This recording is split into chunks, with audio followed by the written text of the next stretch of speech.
Hey, Ernestine, it's good to see you, and Rocio and Michael. So let's talk a little bit about what's going on in your work with Samantha. I heard you say you're really concerned about her safety. What's up with that? Yeah, Sam is this incredible athlete. She is an incredible student. And she has spent most of her life just being super focused, super determined, and just kind of excelling at everything she put her hand and mind to. And, right now I'm really struggling with her after the assault. Um, and she came in and she was so numb. She was so incredibly numb. Um, and she told me about a time that she had cut herself. And we were kind of walking through that in therapy and really trying to help her connect and do some other things. But I could sure use your help in getting some other ideas about managing the cutting and managing like her like uber sense of needing to control her environment in such a just extreme way. Yeah. Wow, Ernestine, I definitely feel for your client. I mean, she has worked so hard for everything that she got up to now, and what happened to her is clearly so unfair. And so, one part of me is thinking about what an amazing engagement and rapport you have with her, that she's able to trust you enough to tell you what's happening, right? So oftentimes, I find that with young people, it's really hard for them to tell an adult that that's what they are doing. So given the fact that she's already sharing this, it gives me the hope that she's ready now for to apply more sort of resources for her to overcome um, um, her own sense of dysregulation, and also her need to control more the environment that you're saying. So um, I know that you have been talking to her about her strengths, and you describe her as an athlete, as a um, highly motivated young woman, who, up to her rape, she had significant goals, and for herself and her future. So I wonder where that is now. If she's also telling you the things in during the sessions, and if that could be used as somewhat of a distraction for now, for her to make sure that that there are other things in place in her life right now, in order to help herself regulate a little bit more.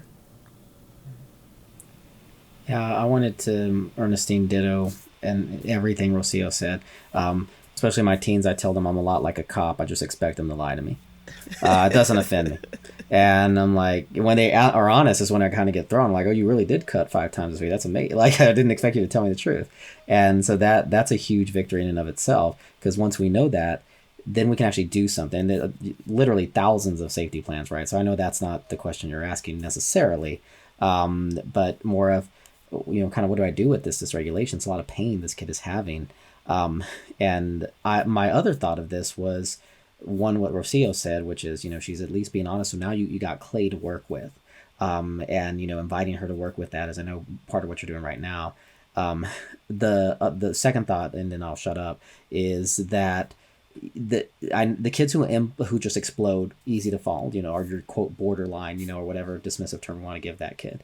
Um, and she may go that way. That's maybe where Samantha goes.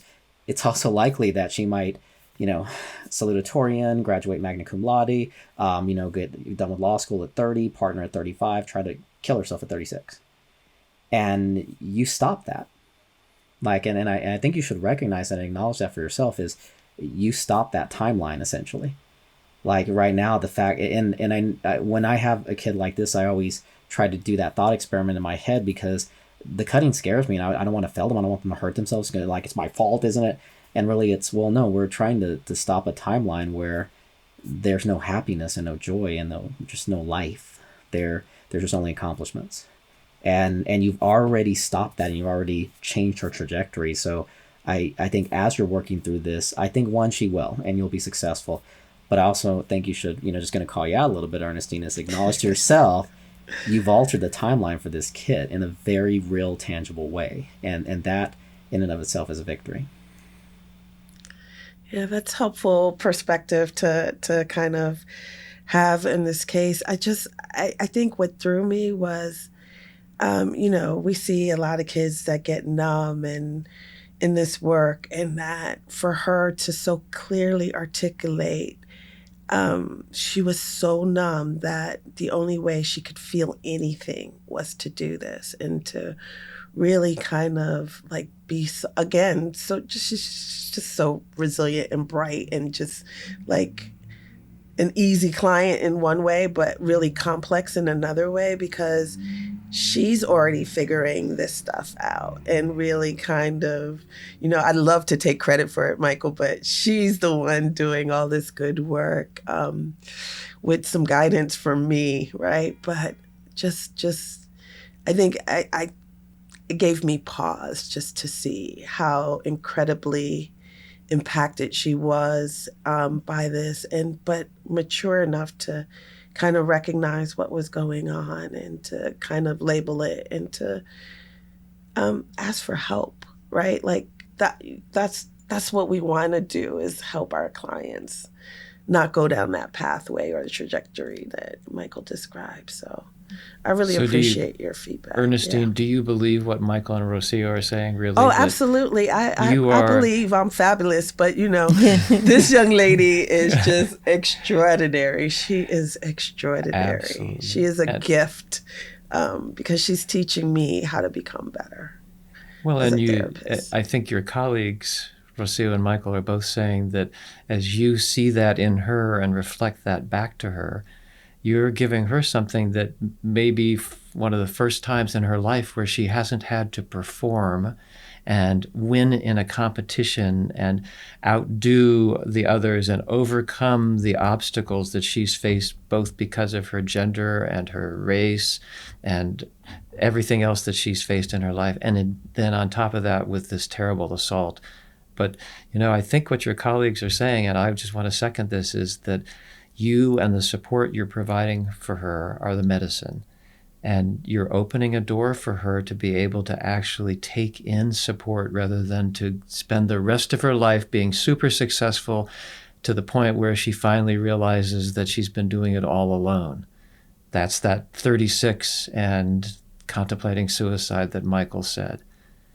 Now she gets the chance to see that she doesn't have to live any more of her life alone. And you are part of her beginning that. What a change. Well, thank you so much for sharing your concerns and your doubts, and for your colleagues for us to be able to share our belief in you. Thank you.